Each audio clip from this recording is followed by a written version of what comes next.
নুরুল হাসান সোহান বাংলাদেশের লক্ষ কোটি ক্রিকেট ফ্যানদের 10 বছর আগে 2016 সালের দুঃখ স্মৃতি মনে করিয়ে দিয়েছেন।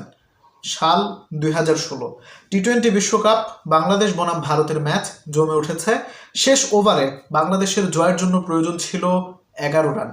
ক্রিজে ওয়েল সেট মাহমুদুল্লাহ রিয়াদ এবং মুশফিকুর রহিম। হার্দিক পান্ডিয়ার শেষ ওভারে বাংলাদেশের জয়ের জন্য প্রয়োজন ছিল মাত্র 11 রান। প্রথম বলটা মাহমুদুল্লাহ রিয়াদ একটি সিঙ্গেল নিলেন এবং মুশফিকুর রহিমকে স্ট্রাইকে পাঠালেন। যেটা তিনি সবসময় করে থাকেন। ক্রুশাল মোমেন্টে তিনি আসলে অন্য ব্যাটারদেরকে স্ট্রাইক দিতে পছন্দ করেন, সেটা নিয়ে আমরা অন্যদিন আলাপ আলোচনা করব। তো ওভারের দ্বিতীয় এবং তৃতীয় বলে মুশফিকুর রহিম পরপর 2টা 4 মারলেন, ম্যাচ বাংলাদেশের হাতের নাগালে। কোনো বোধ বুদ্ধি সম্পূর্ণ একটা বাচ্চা ছেলেকেও যদি আপনি জিজ্ঞেস করেন, হাতে কয়েকটা উইকেট আছে, ক্রিজে ওয়েল সেট 2 ব্যাটার আছে, 3 বলে 2 রান লাগে, কে জিতবে?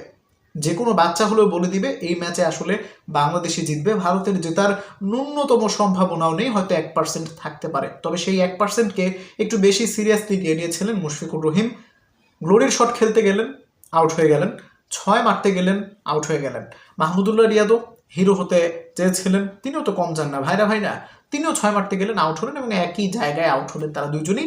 এখন বাংলাদেশের আসলে 3 বলে 2 থেকে এখন বাংলাদেশের প্রয়োজন কত? 1 বলে 2 রান। ঠিক আছে, এবং শেষ পর্যন্ত বাংলাদেশ সেই ম্যাচটা হেরে আসে। এখন কথা হচ্ছে, এই যে সেই ম্যাচটা আমরা হারলাম, এই যে গ্লোরির শট খেলতে যে আমরা হেরে গেলাম, হিরো হতে যে আমরা ম্যাচটাই বিসর্জন দিয়ে আসলাম, এই বিষয়টা থেকে কিন্তু বাংলাদেশের তরুণ ক্রিকেটাররাও অনেক বড় একটা শিক্ষা নিয়েছে। তারা হিরো শট খেলা বন্ধ করে দিয়েছে, হিরোইক শট খেলা কখনোই তারা বন্ধ করেনি। তারা সেখান থেকে শিক্ষা নিয়েছে যে আমাদেরকে দরকার হলে আমরা আবারও গালি খাবো, তাও আমরা এই ধরনের শটে খেলবো। সাল 2026 জানুয়ারি মাসের 1 তারিখে বিপিএল দিনের দ্বিতীয় ম্যাচে সেই মুশফিকুর রহিমের রাজশাহী ওয়ারিয়র্স বনাম মাহমুদুল্লাহ রিয়াদের রংপুর রাইডার্সের ম্যাচ শেষ ওভারে পৌঁছেছে। রিপন মণ্ডল 20তম ওভারটি করবেন, ডিফেন্ড করতে হবে 7 রান। প্রথম বলেই তিনি খুশদিল শাহকে আউট করলেন, ক্যাচ আউট হয়ে খুশদিল শাহ চলে গেলেন। 5 বলে প্রয়োজন কয় রান? 7 রান। ক্রিজে নামলেন কে? রংপুরের কাপ্তান নুরুল হাসান সোহান। 5 বলে 7 রান। প্রথম বলেই তিনি আনঅর্থোডক্স ওয়েতে একটা 4 মারলেন। এখন দরকার 4 বলে কয় রান? মাত্র 2 রান। 4 বলে 2 রান। এর পরের বল রিপন অবশ্য ডট করলেন। তারপরের বল, তৃতীয় বল, চতুর্থ বলে, if I am not wrong, 3 বলে 2 রান লাগে। 1 2 3 চতুর্থ বলে নুরুল হাসান সোহান কোনো মতে ব্যাটে লাগালেন, পেছনে ঘুরালেন এবং শেষ পর্যন্ত সেটা 2 রান তারা নিতে পেরেছেন। যদিও ফিল্ডারদের অনবদ্য ফিল্ডিং না হলে সেখানে তারা ম্যাচটা আসলে বের করে ফেলেছিল। এখন শেষে আপনার 2 বলে 1 রান প্রয়োজন। ঠিক আছে, 2 বলে 1 রান। নুরুল হাসান সোহান ওই গ্লোরির শট খেলতে গেলেন, আউট হয়ে গেলেন। নির্বোধের মতো একটা শট খেললেন, আউট হলেন। 1 বলে 1 রান লাগে। ক্রিজে কে নেমেছে গেস করেন তো? মাহমুদুল্লাহ রিয়াদ। অনে আলতো করে লাগালেন এবং সিঙ্গেল নেওয়ার জন্য দৌড় দিলেন। তবে মেহরব সেখানে ছিল, অসাধারণ অনবদ্য একটা ফিল্ডিং করে তিনি মাহমুদুল্লাহ রিয়াদকে রান আউট করে দিলেন। তিনি নিজেও ব্যথা পেয়েছেন। ম্যাচ গেল সুপার ওভারে। এই যে শেষ মুহূর্তে এসে গ্লোরির শট খেলতে যাওয়া, এদিন আর মাহমুদুল্লাহ গ্লোরির শট খেলতে যাননি। শিক্ষা নিয়েছেন। তবে যে ভুলটা তিনি করেছিলেন প্রায় 10 বছর আগে, 1 দশক আগে, সেই ভুলটারই একেবারে রিপিট টেলিকাস্ট করেছেন।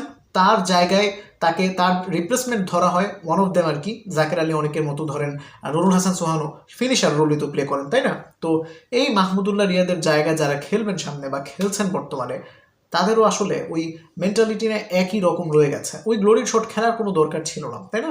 আপনার 2 বলে 1 রান লাগে, আপনি একটা সিঙ্গেল নেন। আপনার ম্যাচ জেতাটা বেশি গুরুত্বপূর্ণ হিরো হওয়ার চাইতে। একটা 6 মেরে আপনি ধনী হওয়ার চাইতে ম্যাচ শেষ করাটা বেশি গুরুত্বপূর্ণ। এটা বাংলাদেশের ক্রিকেটারদের আসলে মাথায় থাকে না। অন দ্য কন্ট্রারি, যদি আমরা বলি, রিপন নিয়ে কথাবার্তা বলি, অসাধারণ বোলিং তিনি আসলে করেছেন। এটার কোনো অ্যাডজেক্টিভ এখানে ইউজ করার প্রয়োজন নেই। ডেথ ওভার বোলিং ফেজে মুস্তাফিজুর রহমানের পর এই মুহূর্তে বাংলাদেশে যদি কোনো বোলার থাকেন যিনি এইরকম মোমেন্টে, ক্রাঞ্চ মোমেন্টে মাথাকে ঠান্ডা রেখে, নার্ভকে ঠান্ডা রেখে এত চমৎকারভাবে ইয়র্কার এক্সিকিউশন করতে পারার মতো বোলার শুধুমাত্র রিপন মণ্ডল রয়েছেন।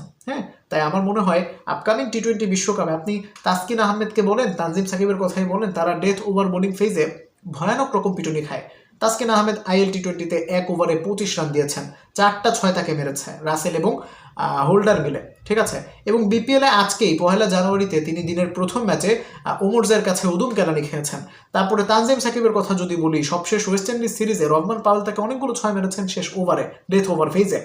এবং এবারের বিপিএলও তিনি ডেথে যখনই বল করতে এসেছেন তখনই বাজে বল করেছেন। তাই এদেরকে আপনি ডেথে বল দিতে পারবেন না। আপনার ডেথে মোস্তাফিজুর রহমানের সাথেও আরও একজন ভালো বোলার দরকার। তাহলে আমার মনে হয় রিপন মণ্ডলকে আপনি আর্লি কল করে নিয়ে আসতে পারেন এই পারফরমেন্স দেখেই। হ্যাঁ, রাইজিং স্টার্সেও দুর্দান্ত করেছেন, বিপিএলও চমৎকার করছেন। আমার মনে হয় তাকে আসলে রাডারের মধ্যেই নিয়ে আসা উচিত এবং স্কোয়াডে রাখা উচিত এবং প্লেইং 11-ও তাকে রাখা উচিত শুরুর দিকের কয়েকটি ম্যাচে। এটা হচ্ছে আমার পারসেপশন। এই বিষয়ে আপনি কি মনে করছেন অবশ্যই কমেন্টে জানাবেন। Thanks for watching. আসসালামু আলাইকুম।